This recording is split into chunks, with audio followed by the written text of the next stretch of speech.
بسم اللہ الرحمن الرحیم والصلاة والسلام علی رسول اللہ وعلی آلہ وصحبہ اجمعین۔ معزز ناظرین و سامعین کرام، السلام علیکم ورحمۃ اللہ وبرکاتہ۔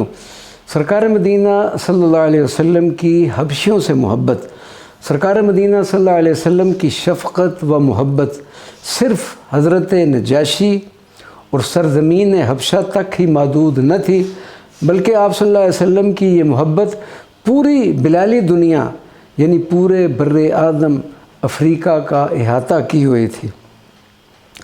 رسول اللہ صلی اللہ علیہ وسلم کو مظلوم و مقہور افریقی انسانوں سے بے پناہ ہمدردی اور محبت تھی۔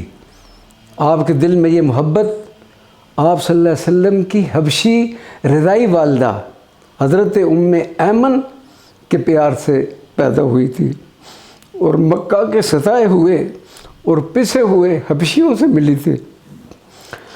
حضرت ام ایمن ایک حبشی خاتون تھی جن سے نبی پاک صلی اللہ علیہ وسلم کو انتہائی وابستگی تھی۔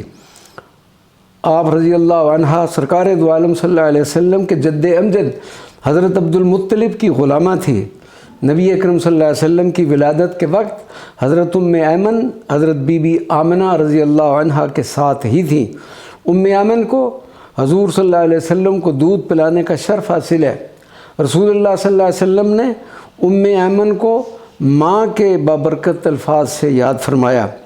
حضرت سیدنا بلال حبشی کے ساتھ جو ہوتا اور آل یاسر کو جن مصائب کا سامنا کرنا پڑتا اور مکہ کے سردار جو سلوک حبشیوں سے کرتے، اس کے مظاہر بھی نبی کریم صلی اللہ علیہ وسلم کے مشاہدہ میں تھے۔ پھر جو وفا اور ثابت قدمی سرکار دو عالم صلی اللہ علیہ وسلم نے آل یاسر اور سیدنا بلال حبشی میں دیکھی، جو خدمت اور اطاعت شاعری مکہ میں موجود حبشیوں میں نظر آئی، وہ اس شفقت، رحمت اور محبت سے کم نہ تھی جو آپ صلی اللہ علیہ وسلم کو اپنی والدہ ماجدہ سیدہ آمنہ سے ورثے میں ملی ہوئی تھی۔ یہ کالے انسان تو جیسے رسول اللہ صلی اللہ علیہ وسلم کے دل میں اترے ہوئے تھے۔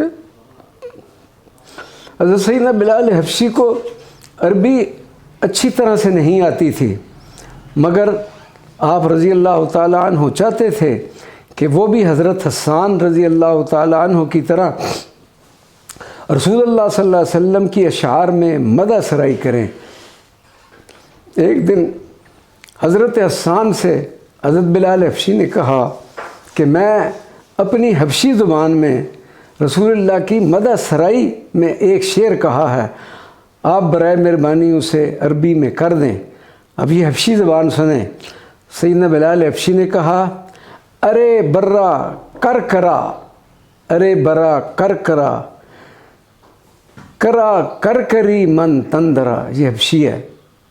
حضرت سیدنا بلال حبشی نے اس کو یوں عربی کے شعر میں تبدیل فرمایا، اذا المکارم فی آفاقنا فبک فینا یضرب المثل، یعنی ہماری دنیا میں جب بلند اخلاق کا ذکر آتا ہے تو پھر ہمارے ہاں آپ صلی اللہ علیہ وسلم کے مکارم اخلاق ہی ضرب المثل اور نمونے کا کام دیتے ہیں۔ ابی الفرج عبد الرحمن الجوزی، جن کا وصال 597 ہجری ہے، آپ کی ایک مشہور زمانہ کتاب ہے تنویر الغبش فی فضل السودان والحبش میں، اور حضرت امام سہیلی نے الروض الانف میں حبشہ سے آنے والے بے شمار وفود اور قافلوں کا تذکرہ کیا ہے۔ ایک نو مسلم حبشی یہ آرزو لے کر آیا تھا کہ سرکار مدینہ صلی اللہ علیہ وسلم اس کا جنازہ پڑھائیں اور پھر وہ جنت البقیع میں صحابہ اکرام کے ساتھ دفن ہو۔ اللہ تعالیٰ نے اس کی جب یہ آرزو پوری کر لی تو رسول اللہ صلی اللہ علیہ وسلم نے فرمایا، لہذا العبد الحبشی جاء من ارضہ و سمائہ الی الارض التی خلق منہا۔ یہ حبشی اپنی زمین اور اپنی فضا چھوڑ کر اس زمین میں آ کر دفن ہوا جہاں سے اس کا خمیر اٹھایا گیا تھا۔ والسلام علیکم ورحمۃ اللہ وبرکاتہ۔